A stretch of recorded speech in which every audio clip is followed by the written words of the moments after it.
The diagram shows triangle A and triangle B. एक पहचान बता देता हूं, रिफ्लेक्शन में एक खास बात हमेशा याद रखिएगा। जैसे फर्ज कर लीजिए ये मेरा ऑब्जेक्ट है, सही है, और ये मेरा इमेज है। और रिफ्लेक्शन में क्या होता है, ऑब्जेक्ट और इमेज की कॉरस्पॉन्डिंग साइड एक दूसरे को फेस कर रही होती है, यानी green side is facing the green side. ये बात याद रखिएगा, काम आएगी। सही है? अगर रिफ्लेक्शन है तो फिर सेम साइड्स एक दूसरे के फेस टू फेस होती है। सही है। अब सबसे पहले उसने आपसे क्या कहा, describe fully the single transformation that maps triangle A onto triangle B. अब अगेन इनलार्जमेंट तो नहीं है, ये ट्रांसलेशन होती तो ट्रांसलेशन में तो ये वाला ट्रायंगल सीधा सीधा इसी तरीके से कहीं ना कहीं मूव करके हम रख देते, ऐसे। सही है। अगर ट्रांसलेशन होती तो ऐसे होता, इसी तरीके से आगे बढ़ जाता बिना घूमे। रोटेशन होती तो रोटेशन में आमतौर पे अगर कोई ऑब्जेक्ट वर्टिकली प्लेस्ड है तो वो हॉरिजॉन्टली प्लेस हो जाता है, यानी अगर किसी तरह की रोटेशन होती तो फिर आपके पास आपका ऑब्जेक्ट ए इमेज में ऐसे बना हुआ होता है। ठीक है। But since image and object are facing each other, ये रिफ्लेक्शन है। अब आपको रिफ्लेक्शन अगर डिस्क्राइब करनी है तो यहाँ पर भी हम क्या लिखेंगे, triangle A is map on to triangle B. Triangle A is mapped on to triangle B by reflection. अब जब रिफ्लेक्शन बताई है तो दूसरी चीज लाइन ऑफ रिफ्लेक्शन बताना पड़ेगा।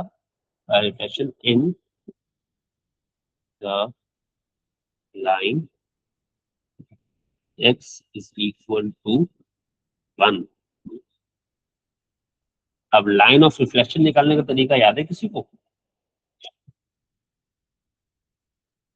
कॉरस्पॉन्डिंग पॉइंट्स का मिड पॉइंट। तो मेरे कॉरस्पॉन्डिंग पॉइंट्स के मिड पॉइंट ये आ रहे हैं। आपको ड्रॉ करने की जरूरत नहीं होती डिस्क्रिप्शन में, आप बिना ड्रॉ किए बता सकते हैं। आपके अंडरस्टैंडिंग के लिए ड्रॉ कर दिया है मैंने बस यहाँ पर कि हमने जब रिफ्लेक्शन की है तो reflection in the line x equals to 1। सही। अब इसमें जो कीवर्ड्स हैं वो क्या क्या है, पूरा सेंटेंस ना भी लिखें आप, रिफ्लेक्शन और लाइन ऑफ रिफ्लेक्शन की इक्वेशन। मैं पता नहीं क्यों हाईलाइट नहीं कर पा रहा।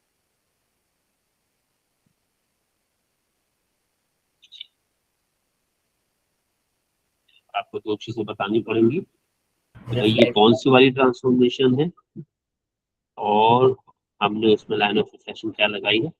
जब ये दोनों काम कर देंगे तो फिर आपको 2 नंबर मिल जाएंगे। तो रोटेशन सॉरी ट्रांसलेशन और रिफ्लेक्शन को डिस्क्राइब करने के 2 नंबर होते हैं, क्योंकि उसमें दो चीजें लगती है। एक किस तरह की ट्रांसफॉर्मेशन है और उसके बाद उसको ट्रांसलेशन या रिफ्लेक्शन करने के लिए जो चीज लगती है वो बताने के लिए।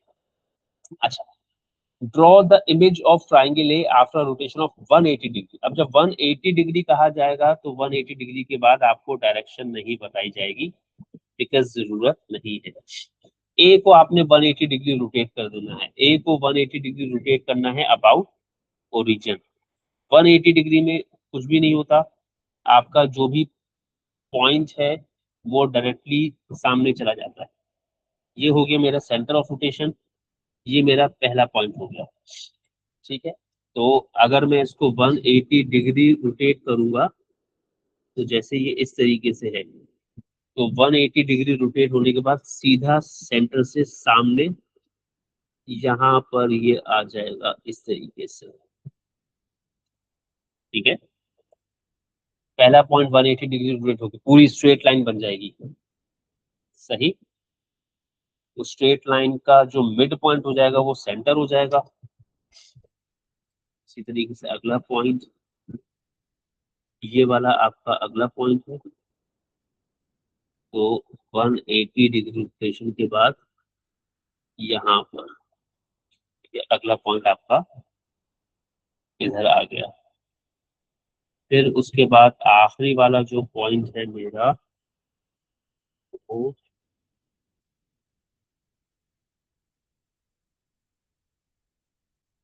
5 ऊपर 4 पीछे, वो 5 नीचे और यहाँ पहुंच जाएगा।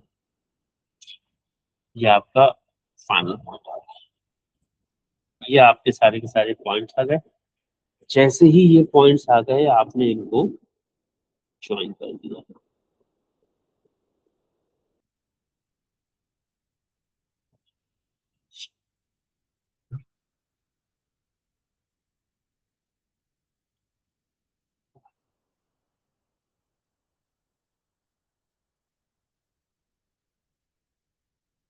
ये आपने 180 डिग्री रोटेट कर दिया अबाउट ओरिजिन और आपकी इमेज बन गई।